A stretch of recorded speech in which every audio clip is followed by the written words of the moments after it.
হাদিসের মধ্যে এসেছে ইমাম যখন জুমার দিন বের হবে তখন কোনো কথা এবং কোনো নামাজ চলবে না। হাদিসে ইমামের বের হওয়ার দ্বারা উদ্দেশ্য হলো খুতবার জন্য আসা। এজন্য খুতবার হুকুম দ্বিতীয় আজান থেকে শুরু হবে, এর আগে নয়। তবুও যেহেতু দ্বীনি বয়ানের মাধ্যমে শরীয়তের অনেক বিষয় জানা যায়, তাই বয়ান চলাকালীন ব্যক্তিগত আমলে ব্যস্ত না থেকে বয়ান শোনার প্রতি মনোযোগ দেওয়া এটি উচিত। দেখতে পারেন হাসিয়াতুল তহতাবি আলাল মারাকিব, পৃষ্ঠা নং 282।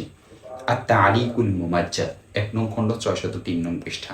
ফাতহুল কাদির 2 নং খণ্ড 37 নং পৃষ্ঠা। আল কওলুর রাজিহ 1 নং খণ্ড 144 নং পৃষ্ঠা। মকসুদ সারাসির 2 নং খণ্ড 29 নং পৃষ্ঠা। বাদাইউস সানাই 1 নং খণ্ড 595 নং পৃষ্ঠা।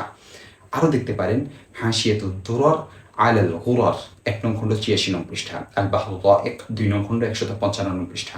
ইমদাদুল ফাতাওয়া 1 নং খণ্ড 408 নং পৃষ্ঠা। আদ-দুরুল মুখতার 1 নং খণ্ড 663 নং পৃষ্ঠা। ফাতাওয়ায়ে রাহিমিয়া 6 নং খণ্ড 146 নং পৃষ্ঠা।